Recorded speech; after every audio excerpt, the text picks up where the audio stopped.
kasi sa motor. Tapos, Ano nangyari? Nasimplang ka? Opo. Tapos eh, 3 buwan na siya. Tapos nung pina-x-ray ko. Patingin yung x-ray. Let me see, let me check. 3 buwan ka na mula nung nasimplang ka. Opo. Eh, tapos, Ano ba sa tingin mo? Matindi yung simplang mo? Gumulong-gulong ka ba? O natumba ka lang? O yung out-balance ka lang? natumba ko, tapos ito yung napagpukot ko, yung elbow ko. Yan, tignan ko muna yung x-ray mo kung ano yung naging mali. 3 buwan na nakapag-heal na to. Ilang taong ka na? 29 pa. 3 to 6 months kasi ang mga healing process talaga ng mga ano. Ngayon, based dito sa nakikita ko, nagkaroon ng mga parang bone spar. Okay. Dito naman sa posterior, okay. Pero dito sa lateral view, mayroong problema to, idol. Ito, medyo nagkaroon ng konting bangal. Kung mapapansin mo, tignan mo, para may sobra ron. Ito, dapat yan, yung slope niyan, bilog. Yan, kung mapapansin mo, tignan mo to. Yan, o. Mabilis mong maintindihan kasi kailangan yan, bilugan. Kumbaga yung lining yan, sasabayan niya tong bilog na to. Pero, iyan bukod tanging makikita mo talaga, parang may ano siya. Hindi siya bilog. No. Ayan, mabilis mo makita. Pero dito sa ano, dito sa posterior, kita mo yung mga lining niya goods. Kitang-kita mo yung mga guhit. Ngayon, dito, yun, nag-angat siya. Siyempre, pag may yung naging problema na ngayon, magsuswell yan sa loob. Katulad yan, sa gitna yan. Kumbaga, dugtungan yan sa ipitan, kumbaga sa sumpungan, kumbaga sa tupian. Sasabit yan ngayon. Pero siyempre, hindi lang buto ang meron tayo. Meron tayong tendons, ligaments, muscles. Ngayon, sa pakiramdam mo, ano bang nangyayari? Ano bang mali? Hindi ko na po siya madiretso. Hindi mo na madiretso. Hanggang ganito lang po siya. Tapos pag tinatry ko, sobrang masakit po. Yung nakikita ko kasi, di ba, pag nakaganyan siya, mayroong ano rito, yung parang, yun nga yung tinuro ko sa'yo. Yun ang nagiging ano, kailangan yun. Dapat nung bago, nakis-kis na yun eh. Pero hindi pa kasi makikita yun pagka hindi pa naglaman. Yun yung sinasabing naglalaman na. Okay.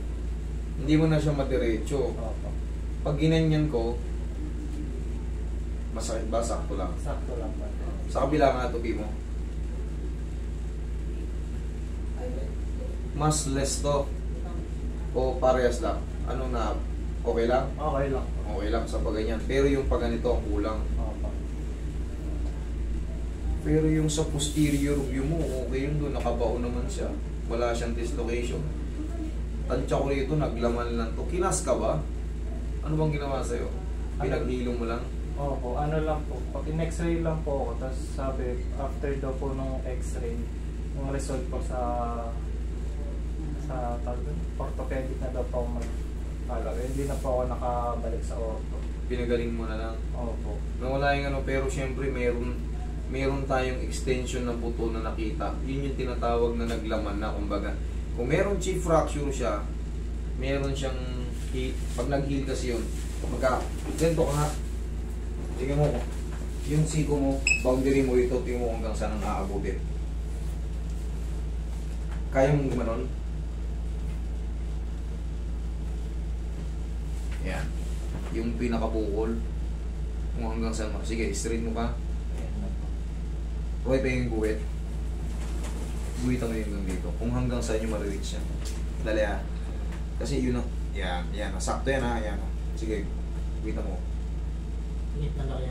Sige. Sige, guwitan mo. Yan, okay. Sige rin. Alis ka sir. Kaya ako nilagyan ng ganyan. Patulad yan, ginanyan ko. O, tingnan mo, mas malayo yung reach mo sa akin. Diba? O, layo. Ngayon, ibig sabihin, pag lumampas ka ngayon dito, ibig sabihin nadagdagan yung ano mo, mas nai-stretch mo. Okay, gets mo? Kasi hindi mo ma-stretch eh.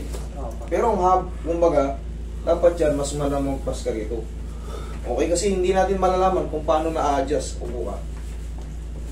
Kasi less na yung ano ni Zero. Ayan o. Ayan.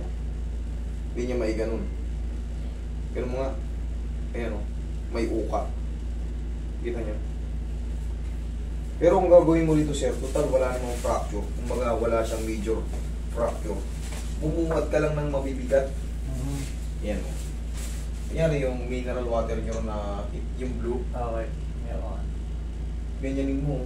Hayaan mo lang siyang mainat. Di baling masaktan ka ng paunti-unti. Ang mahalaga, kasi yun ang goal natin eh. Yung ma-stretch siya. Buhat ka ng gano'n. Ganun-ganunin mo. O baba. Tapos, haplos-haplosin mo na ano. Kumbaga yun yung pinaka-self-therapy. Kasi dun sa ano, pag sa ano, weights naman ang ibibigay sa'yo. Eh, which is, nandun na lang sa bahay nyo, di mineral water na lang.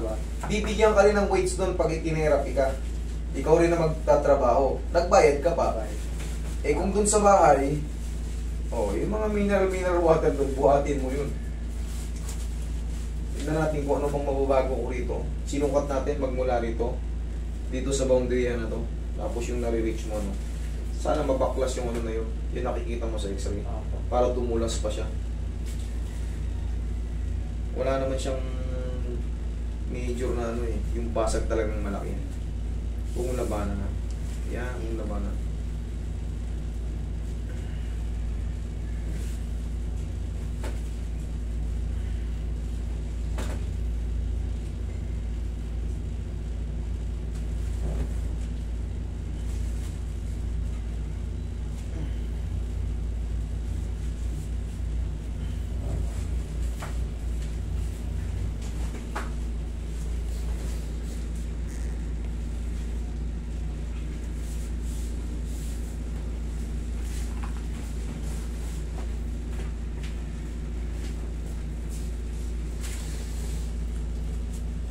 Tuloy nga ako. Okay. Kunti pa. Sige pa. Okay.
Sige nga, subukan mo nga. Tingnan mo nga ulit. Pantayin mo lang sa may bukol-bukol. Ito nga. Ito. Yan. Sige nga, abutin mo. Tama ba? Yan din yun, di ba? Oo. Sumuba ka naman konti. Isang ano. Isang puntos. Pero okay, tignan mo, di ba? Hindi mo naman ma-reach siya kanina. Okay, sir. Ngayon, ganito ang magiging therapy mo. Kahit pa paano naalog-alog siya, upo ka rito. Yun nga yung mabigat, kailangan mo lang ng ano. Oo, punuin mo yun, ganonin mo. Tingnan mo kung masasaktan ka. Parang ganito lang din yan. Pipilitin nating i-straighten. Pero siyempre, ikaw rin ang magpapasya. Kung alam mong sobrang sakit na, bitawan mo na. Sige nga, atake mo ko. Hindi naman. Okay, bitawan. Siyempre, pag alam mo, natatansya mo na ano, unti-unti yan, mapiperfect yan. Tapos kasi, ang maganda niyan, walang problema sa pagganito. Kumbaga naaabot mo siya. So, malaking posibilidad, iinatin lang natin. Okay? Okay. Yun lang sir ang assessment ko dyan sir, yun ang adjustment. Medyo umusog naman nga, so isang ano lang. So, tutugtungan na lang sa bahay. Okay. Kasi hindi yan pwedeng baka sumabog yung pinaka yung nakikita natin. Baka mag swelling pa. Okay po. Okay sir? Thank you so much sir. Papa.